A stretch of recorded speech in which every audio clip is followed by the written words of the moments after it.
अश्वत्थामा महाभारत के महत्वपूर्ण पात्रों में से एक थे और वे गुरु द्रोणाचार्य के पुत्र थे। अश्वत्थामा एक महान योद्धा थे और उन्हें भगवान शिव से वरदान प्राप्त था कि वे अमर रहेंगे। उनकी कहानी महाभारत के युद्ध और इसके बाद की घटनाओं से गहराई से जुड़ी है। यहां अश्वत्थामा की कहानी को विस्तार से प्रस्तुत किया गया है। अश्वत्थामा का जन्म गुरु द्रोणाचार्य और उनकी पत्नी कृपि के घर हुआ था। बचपन में वे बहुत गरीब थे और एक बार उनके दोस्तों ने उन्हें दूध का मजाक उड़ाते हुए पानी का घोल दिया, जिससे वे दूध समझकर पी गए। जब उनकी मां ने यह देखा तो वह बहुत दुखी हुईं और उन्होंने यह बात द्रोणाचार्य को बताई। इस घटना के बाद द्रोणाचार्य ने राज्य के राजकुमारों को शिक्षा देने के लिए हस्तिनापुर की यात्रा की ताकि वे धन कमा सकें और अपने परिवार का भरण पोषण कर सकें। अश्वत्थामा ने अपने पिता से शस्त्र और शास्त्र की शिक्षा प्राप्त की। वे एक महान धनुर्धर और योद्धा बने।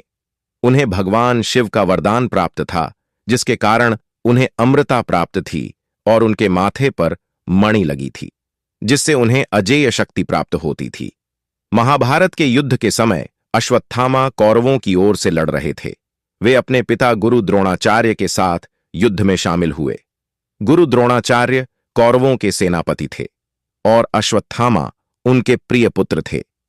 जब युद्ध के 15वें दिन पांडवों की सेना ने यह अफवाह फैलाई कि अश्वत्थामा मारे गए हैं, तो गुरु द्रोणाचार्य इस बात से बहुत दुखी हो गए।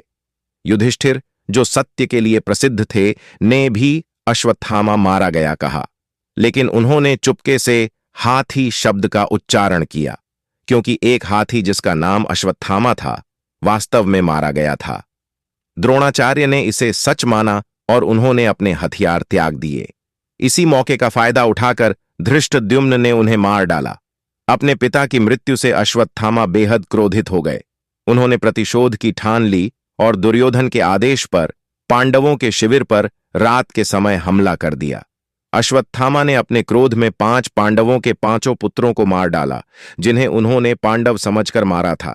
जब सुबह हुई तो उन्हें पता चला कि उन्होंने पांडवों को नहीं बल्कि उनके पुत्रों को मारा है। तब वे और भी अधिक व्यथित हो गए। अपने बच्चों की मृत्यु से दुखी द्रौपदी ने अश्वत्थामा को दंडित करने की मांग की। पांडवों ने अश्वत्थामा को पकड़ लिया और उसकी मणि छीन ली। भगवान कृष्ण ने अश्वत्थामा को शाप दिया कि वह अमर रहेगा, लेकिन वह हमेशा दुख और पीड़ा में रहेगा। उसका शरीर हर समय घावों से भरा रहेगा और वह धरती पर बिना किसी के साथ और बिना शांति के भटकता रहेगा। कृष्ण के शाप के कारण अश्वत्थामा को अमृता मिली, लेकिन यह अमृता एक आशीर्वाद नहीं बल्कि एक अभिशाप बन गई। माना जाता है कि वह आज भी पृथ्वी पर जीवित हैं, हमेशा दुख और पीड़ा में भटकते हुए। कई कहानियों में यह भी कहा गया है कि लोग अश्वत्थामा को अलग अलग स्थानों पर देख चुके हैं, लेकिन इन बातों का कोई ठोस प्रमाण नहीं है। अश्वत्थामा की कहानी महाभारत के महत्वपूर्ण और जटिल पात्रों में से एक है। उनके जीवन में वीरता, क्रोध, प्रतिशोध और शाप का मिश्रण है। वे एक ऐसे योद्धा थे जिनके पास अद्भुत शक्तियां थीं, लेकिन अपने क्रोध और प्रतिशोध के कारण उन्होंने अपने जीवन को पीड़ा में बदल दिया। अगर आपको हमारी वीडियो पसंद आई तो चैनल को सब्सक्राइब, लाइक और शेयर करें, क्योंकि इस चैनल से आप कुछ सीख कर ही जाएंगे। धन्यवाद।